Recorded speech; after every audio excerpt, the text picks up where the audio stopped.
everybody, today I'm going to be sharing with you guys my least favorite products of 2013, or the products I purchased that I thought were not very great and were kind of bits of fails for me. But now I have posted all of my favorite products of 2013 videos. I will have all those linked down below in the description so you guys can go and watch those. But yeah, let's get on to the products that I really didn't like. And as always, just because I didn't like these products, it doesn't mean that you guys aren't going to like them. Same with the products that I love, you may, not like. It's so personal, makeup and beauty products. So these are just things that if you haven't tried, I'd maybe stay away from, but definitely if you like them, that's awesome, and I'm really glad that they work for you. So we'll start with makeup and then move on to some like hair stuff and skincare stuff. The first thing is this Aveda Mineral Tinted Moisturizer. I used this in the month of February because I did a makeup event with Aveda, and I purchased this and I just don't really like it that much, to be honest. I liked it for a little bit because my skin was kind of drier in February and it worked pretty well for a little bit, but then I started noticing that I was getting all these little tiny like white bumps around here and around my nose, and I think that the fact that this product is just packed with so many different fragrances and like things that are supposed to be natural for your skin or good for your skin, it just sort of is irritating because not always is a naturally derived product a great thing. For example, lavender oil and stuff like that, it's not very good for your skin. I'm pretty sure that this has that in it, and it just has a super greasy, really slimy type of a texture. So if you have oily skin, you definitely want to stay away from this, and it's just a product that I don't find myself using anymore, and so it was a bit of a fail for me. Moving on to some mascaras, I have two here. The first one is the L'Oreal Voluminous Million Lashes Excess Mascara. I did a review on this mascara that got quite a bit of hate because I applied it, and for me it was kind of clumpy, and I noticed that I was having to take lash combs and go through and separate my lashes, which looking back on the review, I probably shouldn't have done that, and I probably should have just applied the mascara and showed you guys what it looked like, all the clumps and everything, because I was going to work that day, so I wanted to make it look nice. I was like, oh, I'll go through with the lash comb and try to make it and try to work with it a little bit.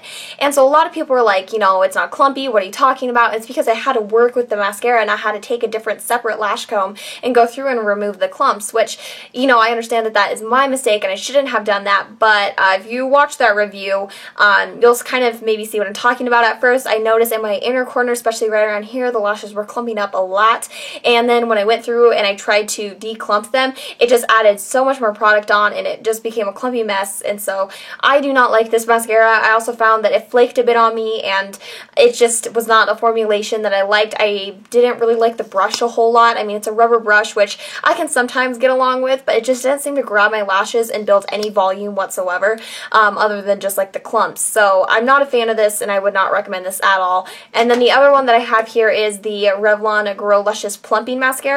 This was one that I was really looking forward to because I love the original Grow Luscious formulation, but for some reason this mascara I just can't get along with.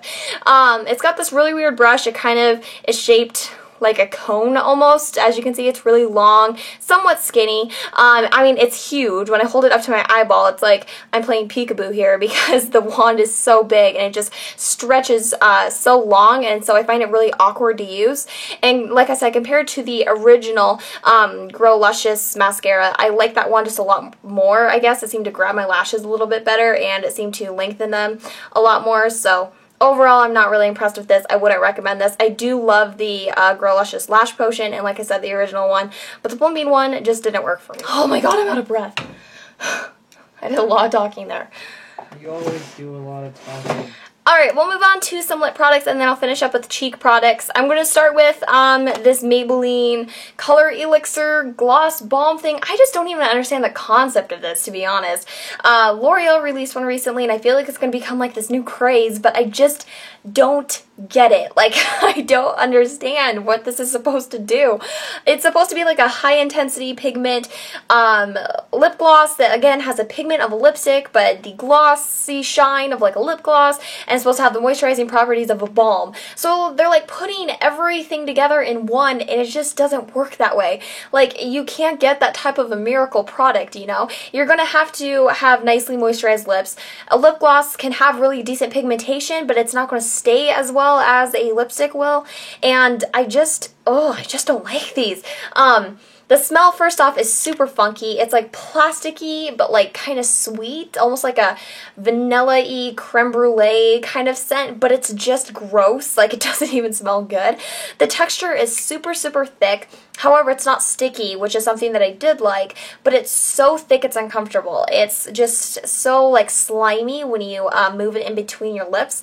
I just really, really don't like these, and I tried to love them. I used them religiously for like 2 weeks because I have another color here. This one is Rose Redefined, and I think the colors are gorgeous. I have this one and then like Caramel Infused, I think is what it's called, and I love the shades. I love the way the colors look on my lips, but I just cannot stand the formulation, so I would stay away from these. I did try one of the L'Oreal ones, and I like it a little bit better, but it's still just a whole concept that I'm just done with, and I will not try any more of because, like I said, I just don't get it, and I kind of think it's stupid. Next is a lipstick that I just didn't get along with. This is the just the Benefit lipsticks. I got a pack of these, a pack of 3. We'll show them in a haul video. I don't know if it's going to be posted after. It's probably going to be posted before this because by now it's kind of a little bit of an old haul video. I just need to upload it. And so I got these in a pack of 3, and I just do not like the formulation of these, and I can't believe that these are like $18 a piece. Like, that blows my mind because they are not good. And the shade that disappointed me the most out of 3 was the one in Eau Current, because I thought it would be a beautiful, rich, kind of plummy dark color, and when you swatch it, it swatches beautifully. I'll do a little swatch on the back of my hand.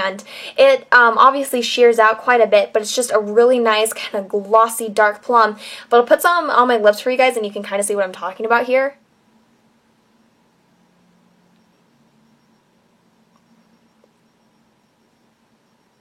Okay, so here's the color. From a distance, it looks quite nice. I mean, it just kind of looks like a plummy lip. But the formulation, first off, when you're applying it, is really, really slick. Like, it's almost uncomfortably slick to a point where it just doesn't hug your lips like a lipstick should. To me, a lipstick should be thick and creamy enough where it will stay on your lips, and this is almost like so, I don't know, just, I can't describe it, almost like too much of like a gel. It feels like a lip balm almost, so it slides all around on your lips, and I'll zoom you guys up and you can see what I'm talking about with all like the lip line kind of stuff that goes on. So here is the color up close. It looks really, really gross, and my lips really aren't in terrible condition right now. I exfoliate them almost every single day, but you can see it just settles absolutely everywhere, and the more I wear this, the more disgusting it starts to look. I did not, of course, like the best application, but I tried my best to get around the corners, and it slides, it moves everywhere. It's definitely not a lipstick that will, you know, prevent like any feathering or anything. Like, it feathers all over the place is basically what I'm trying to say. And I just don't really like how it settles in weird places. It really likes to goop up on top of any dry patches, and overall it looks like a lipstick that I paid like 99 cents for, not a lipstick you would pay $18 for. So anyway, I'm gonna take this off because I really just hate the way that this lipstick looks, and the staying power of it is just absolutely horrendous, and overall I just think it's a big waste of money. Next is a product that I had such high hopes for because I love the Rimmel Lasting Finish blushes, so I thought that this was going to be amazing, and it's the Rimmel Match Perfection blush. I have mine in the shade Light, and this is just a mess. I mean, this product was seriously one of the worst products I have tried this entire year. It's super, super powdery, so if I'm to swatch some of it, and if you put your brush in it, it just kicks up powder like nobody's business. It's kind of different when I'm swatching it, but here I'll sort of zoom you guys up on it. It's just so powdery. When you take a brush to it especially, it just kicks powder absolutely everywhere.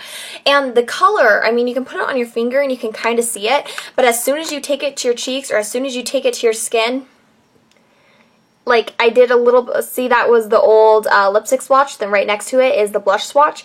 You can barely see that, and that's a pretty heavy swatch. Like, I have a lot of product on my skin right now.